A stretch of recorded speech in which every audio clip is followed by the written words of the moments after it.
করি যে টিএফএ আয়োজিত চন্দ্র মেমোরিয়াল লিগ কবে শুরু হবে, কারণ এটার সঙ্গে আমাদের আবেগ, আমাদের স্মৃতি, আমাদের অনেক ইতিহাস ও সাংস্কৃতিক কোম্পানি জড়িয়ে রয়েছে। কারণ সাংস্কৃতিক কোম্পানি জুয়েলার্সের যিনি প্রতিষ্ঠাতা পুরুষ স্বর্গীয় গৌরচন্দ্র সাহা ত্রিপুরা ফুটবল অ্যাসোসিয়েশনের ভাইস প্রেসিডেন্ট ছিলেন এবং ত্রিপুরা ফুটবলের জন্য উনি অনেক কাজ করেছিলেন। এবং আমি যখন এই অ্যাসোসিয়েশনের সঙ্গে বর্তমান সভাপতি যখন আমাকে যুক্ত করেন, তখন যখন আমি বিভিন্ন কারণে বিভিন্ন অনুষ্ঠানে এই অ্যাসোসিয়েশনের অফিসে গেছি, পুরনো প্লেয়াররা সবাই বলতেন তখন টিম নেওয়া যাওয়া, কোথাও কোনো অসুবিধে হলে গোলদা পাশে দাঁড়িয়ে গেছে। তো এই যে একটা টিএফ এর সঙ্গে একটা সংযোগ, আমি আমার স্ত্রী অর্পিতার কাছ থেকে শুনেছি যে এই কন্টিনিউশনের দ্বিতীয় বছরে আমরা রয়েছি এবং চন্দ্র মেমোরিয়াল লিগকে সত্যিকার অর্থে আকর্ষণীয় করার জন্য যে ধরনের পদক্ষেপ ত্রিপুরা ফুটবল অ্যাসোসিয়েশন নিচ্ছে সমস্তগুলি অত্যন্ত সদস্য। এবং এইভাবে যদি ফুটবল জনপ্রিয় হয় তাহলে সত্যিকার অর্থে আমাদের সমাজ ব্যবস্থা যেমন ঠিক হবে, সুস্থ থাকবে, ভালো থাকবে। আর এই টুর্নামেন্টটিকে জনপ্রিয় করেছেন যে অঙ্কিতা বললেন যে এটা অ্যাকচুয়ালি আমার ছোট ভাই আমাদের অ্যাসোসিয়েশনের সভাপতি প্রণব সরকারের সকালে যদি সবগুলো টিম নিয়ে একটি বর্ণময় ভেরি কালারফুল একটা যদি প্রভাব তৈরি করা যায়, তাহলে হয়তো বা যারা মর্নিং ওয়াকার্স তারাও দেখবে যে হঠাৎ করে কি হচ্ছে, একটা ইনক্লুসিভ একটা মনোবৃত্তি তৈরি হবে, জানার ইচ্ছে তৈরি হবে, তারা জানতে পারবে যে শ্যামসুন্দর চন্দ্র মেমোরিয়াল লিগ শুরু হচ্ছে।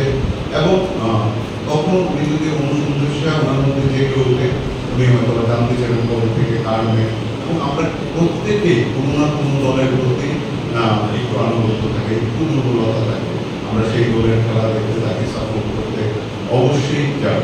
আর এইবার যেভাবে ভূমিপুত্রদের সামনে আনা হচ্ছে যে খেলার প্রত্যেক দিনে আমাদের অ্যাসোসিয়েশন একটি নির্ধারিত নিয়ম রয়েছে, তাতে করে ত্রিপুরার ফুটবলের যে উন্নয়ন হবে, তাতে করে প্রত্যেকের সঙ্গে যে ইনভলভমেন্ট ক্রিয়েট হবে, সেখানে গিয়ে হয়তো এই টুর্নামেন্টটি সফল হয়ে উঠবে অবশ্যই।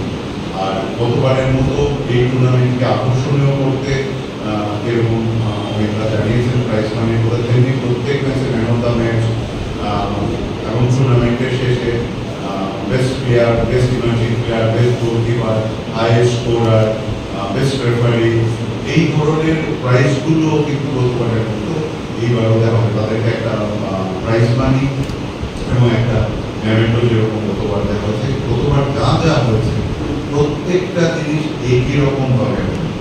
আর একটা অনুরোধ আমি টিএফএর তরফ থেকে পেয়েছি যে কালী পুজোর পর যদি ইস্টবেঙ্গল টিমের যে টিমকে এখন লিগ খেলছে, কলকাতা লিগ খেলছে, তাকে যদি আগরতলায় আনা যায়, আনতে পারলে যদি আনা যায় সবাই খুশি হবো, সবচেয়ে বেশি খুশি হবো আমি। কারণ আমার দুটো জায়গাতেই আমার রিলেশন আছে, আমি টিএফএতেও সভাপতি হিসেবে রয়েছি, আবার ইস্টবেঙ্গল ক্লাবেও আমি সম্পাদক হিসেবে রয়েছি, সচিব হিসেবে রয়েছি। তো গতদিন যখন এই প্রস্তাবটা দিয়েছিল তখন রতনদা বলছিলেন, রতনদা আজকে নেই, যে তুই কাকে সাপোর্ট করবি? তো আমার মাথায় কিছু আসেনি। তখন আমার কাছ থেকে আমার ভাই বলে যে ফার্স্ট হাফে ত্রিপুরাকে সাপোর্ট করবে because he is from Tripura, আর সেকেন্ড হাফে ইস্টবেঙ্গলকে সাপোর্ট করবে কারণ এখন সেটা দায়িত্ব হয়তো সেটাই হবে। ত্রিপুরার থেকে অবশ্যই প্রথম সাপোর্ট আমার ত্রিপুরার জন্য। আর ইস্টবেঙ্গল যদি আসে, যেহেতু ইস্টবেঙ্গল এই মুহূর্তে ইস্টবেঙ্গলের দায়িত্বে আমি রয়েছি, নিশ্চয়ই সেই সাপোর্ট করবো।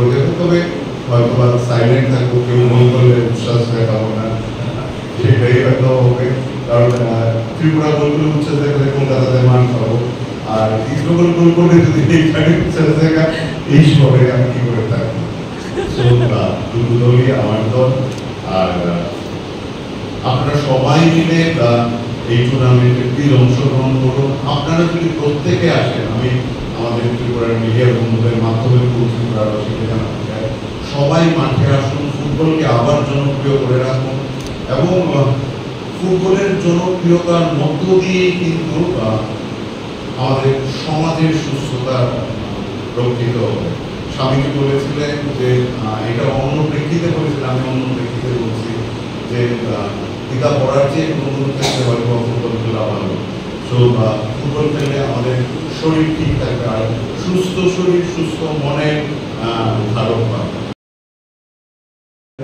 নোংরাও দেখতে পাই, যদি আমাদের শরীর সুস্থ থাকে তাহলে আমাদের মন সুস্থ থাকবে, আর যদি মন সুস্থ থাকে এই ধরনের ঘটনা আমাদের সমাজে অবশ্যই ঘটবে না। ত্রিপুরা ফুটবল অ্যাসোসিয়েশন এইভাবে মহিলা ফুটবলকে সাপোর্ট করছে। আমরা ভবিষ্যতে গতবার করেছিলাম এর যদি একটা লং টার্ম ট্রেনিং এর ব্যবস্থা করা যায়, সেই দায়িত্ব শামসুল্লাহ কোম্পানি নিতে প্রস্তুত করেছে। কারণ আমরা এইবার যে এশিয়া লেভেলে যে ইন্ডিয়ার পারফরমেন্স দেখেছি, সেখান থেকে আমরা নিশ্চিত হয়েছি যে ভারত যদি ওয়ার্ল্ড কাপ খেলে সেটা মহিলা দল আগে খেলবে, পুরুষ দল কবে খেলবে আমরা জানি না। এই মুহূর্তে আমরা 133 নম্বর জায়গাতে আছি, 96 থেকে ড্রপ করতে করতে 133-এ চলে আসছি। কিন্তু আমাদের মহিলা দল সত্যিকার অর্থে ভালো করছে, এবং ত্রিপুরার 2-4 প্রতিনিধি ভারতীয় মহিলা দলে অবশ্যই থাকতে পারে। সেটা যদি ত্রিপুরা ফুটবল অ্যাসোসিয়েশন দায়িত্ব নেয় সেটা সম্ভব, আর সেটাকে সম্ভব করার ক্ষেত্রে শামসুল্লাহ কোম্পানি জুয়েলার্স অবশ্যই পাশে থাকবে, এটা নিয়ে কোনো কথা নেই। আর এই টুর্নামেন্টটিকে সফল করার জন্য আমরা একটা ছোট্ট অংশীদারিত্ব রাখছি।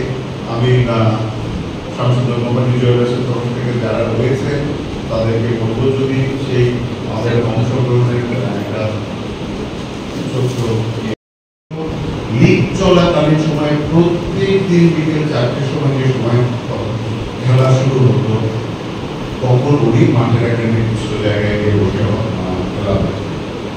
সেই আবেগ, সেই স্মৃতি, সেই যে একটা নস্টালজিয়া আমাদের মনে হয়েছে শামসুল্লাহ কোম্পানি জুয়েলার্স এবং ত্রিপুরা ফুটবল অ্যাসোসিয়েশন মধ্যে রয়েছিল। সেটা আমার বর্তমান প্রেসিডেন্ট এবং সেক্রেটারি, প্রেসিডেন্ট শ্রী পরম সরকার, সেক্রেটারি শ্রী অমিত চৌধুরী মহাশয় যখন 3 বছর আগে আমাদের এই প্রপোজালটা দেন, আমাদের কাছে সত্যিকার অর্থে এটা একটা আবেগপূর্ণ মুহূর্ত ছিল। মাঝখানে 1 বছর আমি একটু বিদেশে ছিলাম, তখন একটা ভুল বুঝাবুঝিতে হয়তো বা 1-3 বছর ড্রপ করে গেছিল, কিন্তু আমরা এসে আমরা অভিমানও করেছি যে আমাদেরকে কেন জানানো হলো না, কেন অন্য কেউ সেটা করলো।